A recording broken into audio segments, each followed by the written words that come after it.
The way the brain works is your beliefs filter what you're able to see and what you're able to experience. The first level, like this toddler level, he actually describes as being kind of like the God of the Hebrew scriptures. If you are a spiritual 2-year-old, you cannot live outside of those You're rules. not an adult yet. Religion is kind of like the training wheels, Hmm. and spirituality is you learning how to fly on your own.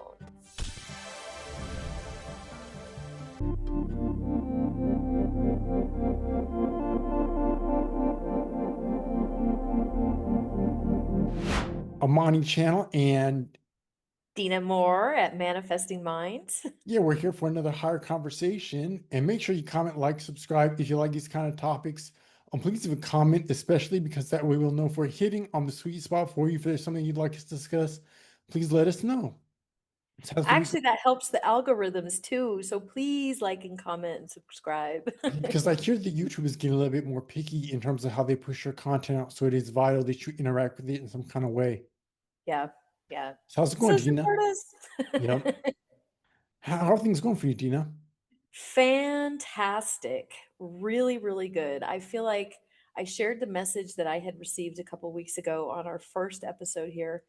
And I just feel like I have had so much focus and so much clarity since then. I'm really excited about these conversations. I'm Hmm. super excited. Yeah, I'm too, because it gives me a chance to explore some of the topics that I wasn't able to explore before, and you're kind of on the same vibration, so it's really good. Yeah, yeah. So I was thinking about my content and the fact that I interview a lot of XJWs, and I call it Seeds of Awakening, but when I started the channel, I wasn't interviewing JWs. And so when I started looking at XJW content, they're always saying I had a full awakening or I woke up from being a Jehovah's Witness. I really realized there's maybe two kind of awakenings. There may be a religious awakening, which XJWs tend to have, which is why they say I'm awake or I was fully awake. But then I experienced a spiritual awakening after I walked away from the religion. And it's really kind of two different things. So, what's your understanding, or do you agree with that? Or I see you nodding your head. Absolutely. I spent 38 years in the religion, as dedicated as you could possibly be. I was regular pioneering about 20 of those years. So that's like preaching 90 hours a month. And I could probably count on one hand, zero, the time I felt spiritual, like the times that I really felt connected to God, that I really felt something. And being in the religion, they brainwash it into you that it's because you're born a sinner, that there's something wrong with you. And that really severs your divine connection. It really severs your ability to connect with your intuition, with your higher consciousness. And I think maybe it's because of that reason that sometimes when people leave the religion, whether it's Jehovah's Witnesses or whatever other religion, they toss religion out completely Mhm. because it never did anything for them. And so they'll kind of like just, lump spirituality and religion as though it were the same thing. Yeah. And it absolutely isn't. Absolutely isn't the same thing. Yeah, because for JWs, they tend to associate spirituality with going to meetings, with Bible studies, with participation, with going on field service. And that almost has nothing to do with your relationship with God. Absolutely not. That is all external. They keep it Hmm. all external. And spirituality and that divine connection is a very internal thing. Hmm. And, I guess they did encourage prayer, but I think even the way that they encouraged prayer was very structured. This is how you have to say it. This is how you have to close. These things are kind of appropriate to pray about. These things are not. So again, it was like a rule book for your connection. And I think and I just thought about this, so I want to share this really quick too. Religion separates you are here and divinity is here. God is And the here. church is in the middle. Yes, exactly. Exactly. So nothing is congruent. They're the mediator. You're here and you cannot have a connection with the divine. And that's the problem. That's the real disconnect. And S- I'll say there may be another layer because the church may be the mediator for Jesus, who then communicates with God. There's kind of like layers to it. Exactly. Exactly. And I think that explains perfectly why so few people that are in a religion actually feel like they have a connection or spiritual experience. And those that do have a spiritual experience in a religion, it tends to be like intermittent, like sometimes yes, and most of the time no. And this is the reason why. It's because of that disconnect between you down here and God up here and these intermediaries in between. Mhm. So how do you distinguish, or in your mind, how do you distinguish the two? Or did you experience something spiritual after you walked away from Jehovah's Witnesses as well? What did you experience? When I left the religion, I was so shocked Well, that you were kind of kicked out on your teeth. I know, exactly. I didn't exactly wake up. I got kicked out for not for invented reasons. Hmm. But I think what shocked me more than anything was realizing that everything I believed was a lie. And I think a lot of people are familiar with that. You know, you don't believe in the, you know, if you're a Jehovah's Witness, you don't believe in the governing body. Maybe you don't, there's doctrines that you don't believe. And I think some people get to it, it's so shocking that they stop digging deeper. So perhaps they still believe in Christianity. They still believe in the Bible because they question, question, question. It blows up their life. And then they're like afraid to keep asking more questions. Hmm. So when I left, you know, my religion blew up, but then I was shocked by how my life had been formed by those beliefs that were just handed to me on a silver platter.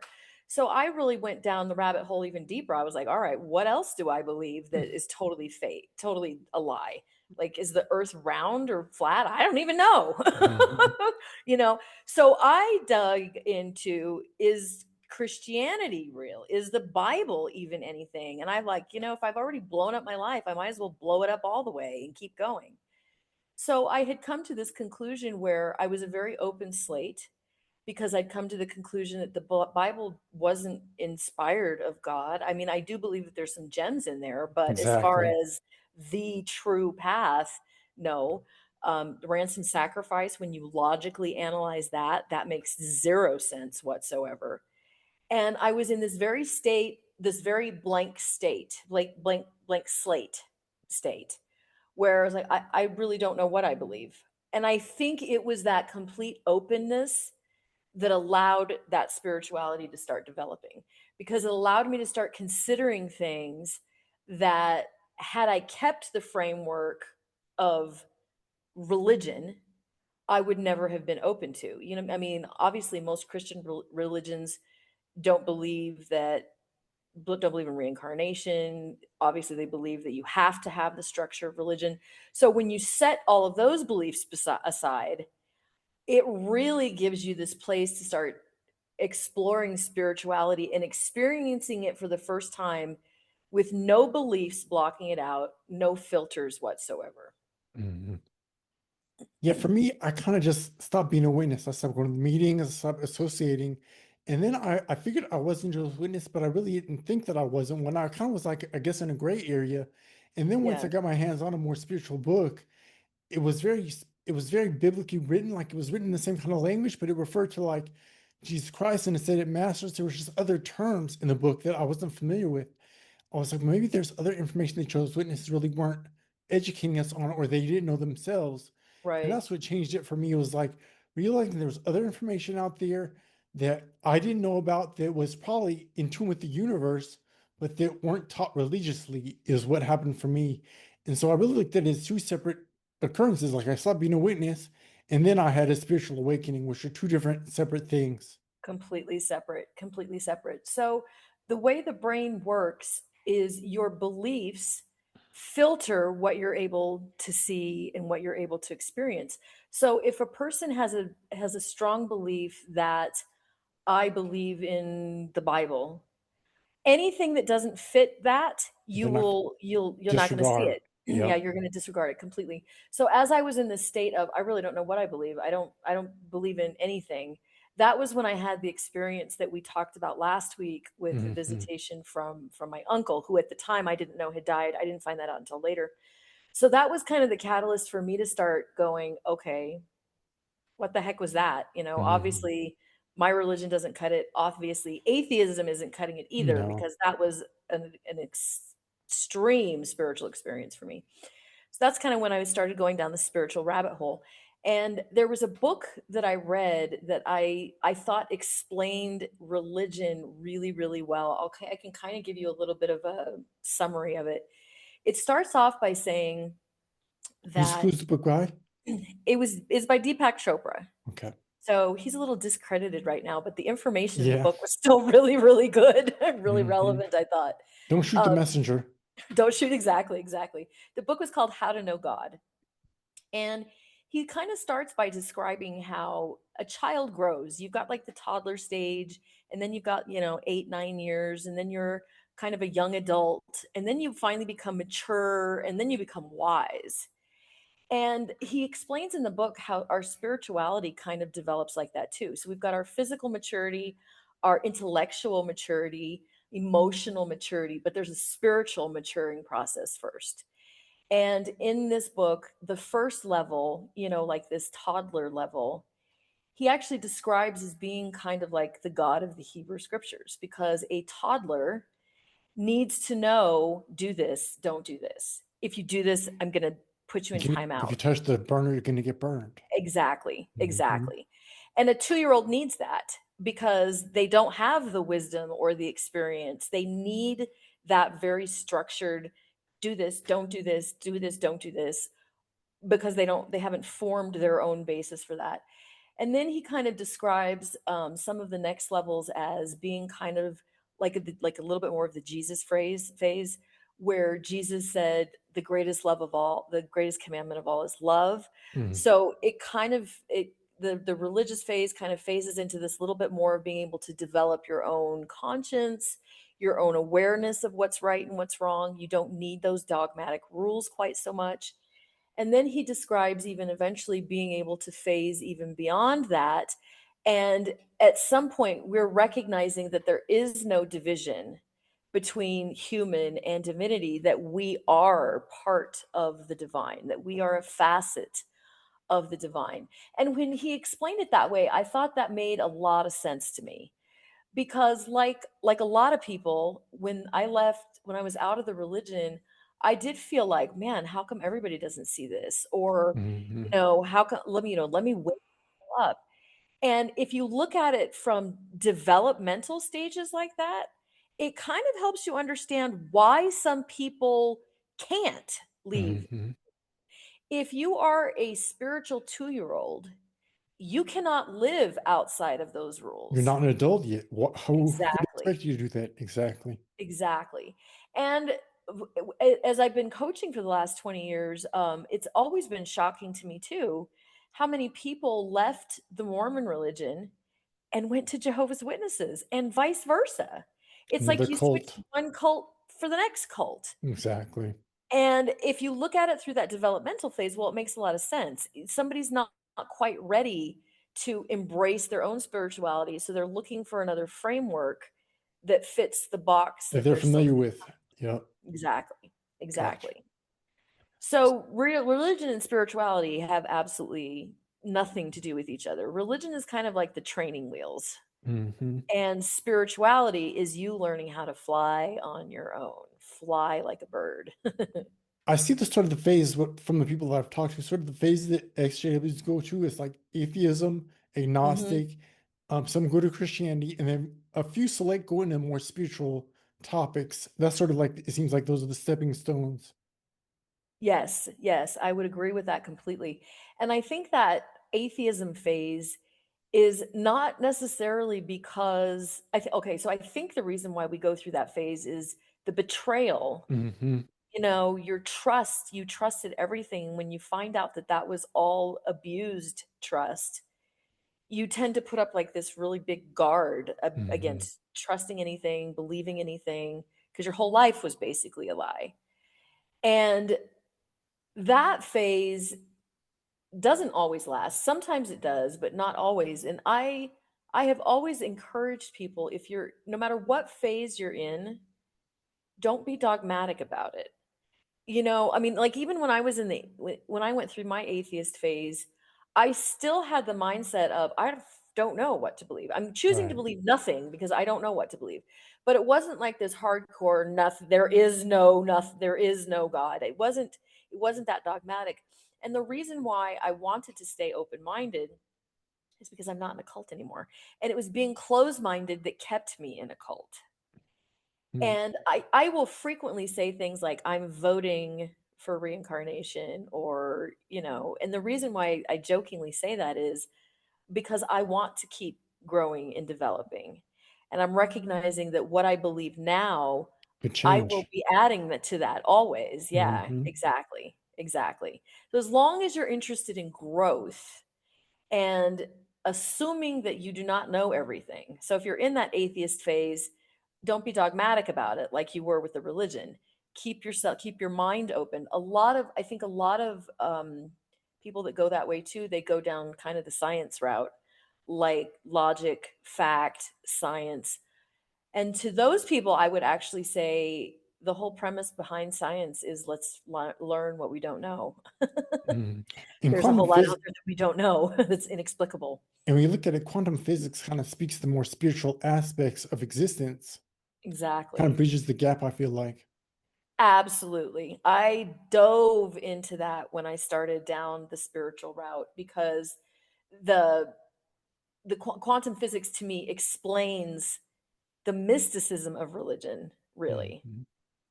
Because there were things in the religion like, you would sometimes feel like maybe God answered a prayer, or you would perhaps feel like something was a blessing or something was coincidental that must have been God's hand. There were events like that. And that needs an explanation if you want to go down into the science route. And to Mhm. me, quantum physics is what did that. Quantum physics is the part that teaches us there is absolutely energy, a grid, there is absolutely higher consciousness that we were not taught in a religion. Even the subconscious was never discussed in the religion. Exactly. In fact, quite the opposite. Don't trust your heart because it's treacherous. You don't trust your mind or your heart. Yep. Mhm. Yeah, completely. So if a person's in a phase where they want to explore, what would be some things they could do to maybe tap into the maybe spiritual nature if they're kind of in a point where they're kind of ready to kind of explore some things? What would you suggest? So, the first thing that I would suggest, or the first idea that I would present to you, is the reason why religion severed us from a higher connection is because it's like us versus God, us here and God down there, and looking outside for spirituality. The first thing I would suggest is to start looking inside, developing your intuition, start to meditate, because meditation is where silence happens. And that's where you can start listening to your own intuition, tapping into higher consciousness. None of that can happen when your brain is going in these beta waves a million miles a minute. I could go into a huge topic on that too. There's basically like four main brain waves, and most of the time, our brain is in these really fast beta waves where Hmm. we're talking, thinking, TikTok, YouTube, running around. Uncontrollable thoughts. Exactly, exactly. And most of the brains nowadays have a hard time slowing into those alpha waves, which are these slower, I think they're like 4 to 7 hertz waves. And that's where you start being able to connect to your own intuition. And maybe that's a little bit of a scientific explanation will help you understand why it's so hard to meditate for people at first. Because you got to slow that brain, you have to slow it down. You're so used to like being distracted and TikTok, swiping, tapping, everything. Exactly. Exactly. And tapping into your intuition and tapping into your spirituality, this is a very internal thing. It's not an external thing. So, learning how to slow down, even if it's only for 3 minutes at a time, that would be the first step that I would say somebody who's open minded enough to explore other ideas. First thing you need to do is control your brain. Control. Actually, you know what? I did kind of have an interesting thing happen this last week because I've been making more of an effort to make very conscious communications with the voice that I heard that we talked about at first. And I was in the middle of doing something and I had these waves. And Mhm. I was kind of just thinking to myself, okay, you know what? I need some advice. Hello, I need some advice. And I felt like this almost like a really, I can't know what's the best way to describe it, like a whine, like a really high pitched sound. Yeah, okay. And my immediate thought was, my brain waves aren't slow enough to hear it. Mhm. So I sat down and I just kind of did some of the breathing exercises. I started slowing my brain waves down. And as soon as I did that, I could hear the voice with clarity. Hmm. And it wasn't specifically about anything. It was very specifically about a video that I was getting ready to record, which angle is the best to present it at. And it was super interesting because I realized that, I guess the best way to explain it is that the higher wisdom cannot enter the brain when we're in those rapid waves. Yep, not We at have all. to match it. Yeah, we have to match it. And as soon as I did that, it was like the weird shrieking, screeching sound. It was like almost like it slowed down, because but I realized it was I that was slowing down in order to interpret it. Hmm. So what does breathing have to do with that process? I like to ask. Breathing, so you cannot enter a state of your brain cannot enter a state of calm if your nervous system is in a panic mode. Mm, When your body and your nervous system is full of cortisol and it's full of adrenaline, your brain waves cannot slow down. They will not slow down. So taking the deep breaths, the HeartMath Institute says that you can do this literally in 3 minutes. It's a process of inhaling for 5 seconds and then exhaling for 5 seconds. And if you can do that for 3 minutes, it signals your brain that you are safe, and it allows those brain waves to start slowing down. When a lot of people go into a meditation, their brain waves are thinking quickly. Your breathing becomes more shallow, and it's a vicious cycle. The breathing feed, and then we're like, I can't control the thoughts. I can't control the thoughts. But we're also not controlling the breathing either. A lot of mhm. times the breathing is way easier to control than the thoughts.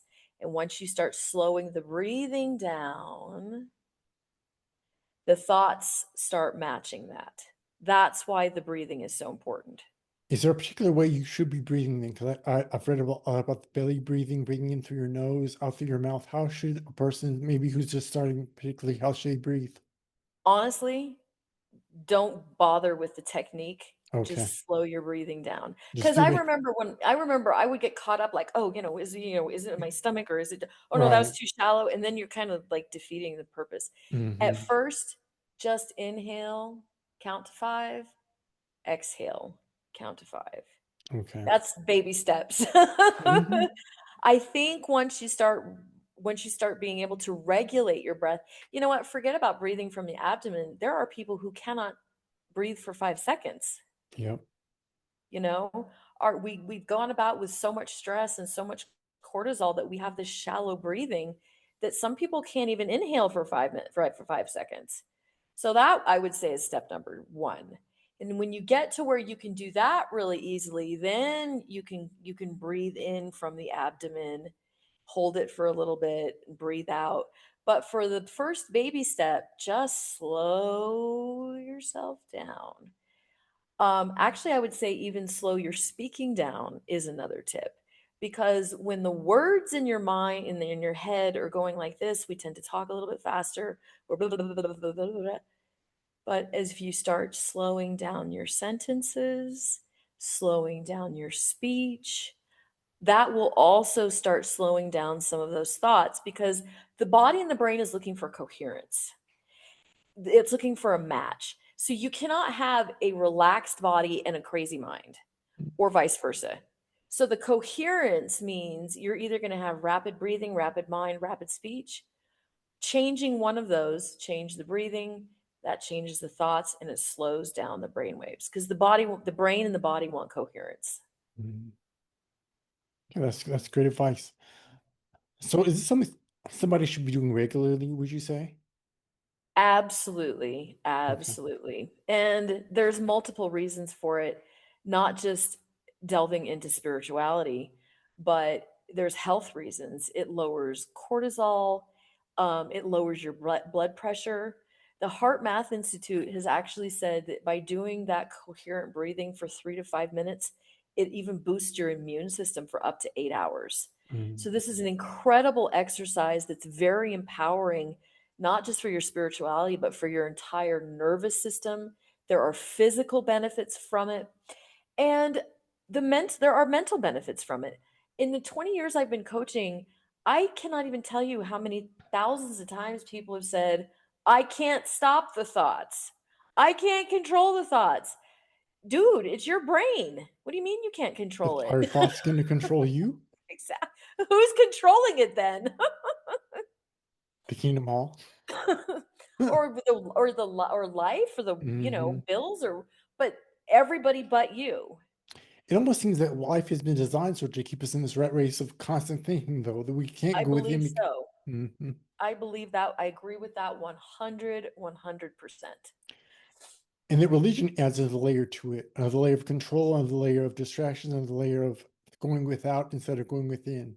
Exactly. In communities like indigenous communities or in other parts of the world, maybe non-westernized parts of the world, they do have time to stop and smell the roses. Hmm. They do take a little bit more time to enjoy life. And they're not as stressed, they're not as hectic as what we are in the westernized world. In the westernized world, it is consume, produce, consume, produce, consume, produce, consume, produce. And when you're in that consume, produce, you're in this reactive, these beta modes, which are reactive. The alpha waves, which is what we were talking about by slowing our brain down, they are in the creative phase. By creative I mean open to solutions, seeing your problems from other angles. Your brain literally cannot solve problems when you're up here in this beta mode. So by slowing down those brain waves into these alpha modes, you've actually given yourself the power to find solutions to your problems, to heal your health, to control those thoughts. And I can't think of anything that's more important for us to do. Hmm. Let's finish up by this thought. What is the number one reason why someone should go without or go within themselves? I'm sorry, within to connect with the divine. I would say because if you have never done that before, you think you're experiencing the world at 100%. When you access meditation and you start discovering spirituality, you realize that the external world that you thought was 100% is like 5%. Mm. There is an entire universe that is untapped inside of you. And once you start discovering that on the inside, oh my God, it's like, oh my goodness, all of this that I didn't know that I could do, all of this inner wisdom. I mean, you go from this to this, like, well, not instantly, it does take a little bit of practice, but It's a the process growth is though. just exponential. Hmm. You really realize that things on the external are actually more illusionary. They're illusory, I guess I'd like to say. I agree 100%. And for Hmm. somebody that's never experienced that, they don't even know what we're talking about. And so that's what I would tell you. You don't even know what we're talking about. Hmm. Until you experience it for yourself. Exact. Excuse me. Exactly. Yeah, make sure you like Seeds Awakening or like Manifesting Minds, which is where you'll find Dina. Make sure you like, subscribe, or comment on this video if you like any of this content. Try to meditate, try to go within. I would encourage you to take 2 or 3 minutes. It doesn't have to be long, it doesn't have to be extensive, it doesn't have to be a process, but just take some deep breaths. And I, of course, try to connect with my breath, but there's no real rule in terms of meditation. But I really encourage you to try to go within and see how your life slowly changes when you do that. I Anything would, else? You go ahead. I would just like to say too that meditation is fun. I think when you hear about meditation, you just think about this, oh, like this blank mind and this just nothing state. There are dozens and dozens of different techniques for meditating. So if you've watched us this far, keep watching because we've planned on doing some episodes about different fun ways that you can explore meditation too. Definitely. So come back, check out my interviews or check out Tina's content, and we'll see you next time on Higher Conversations. Thanks. I can't get it right. Check out both of us.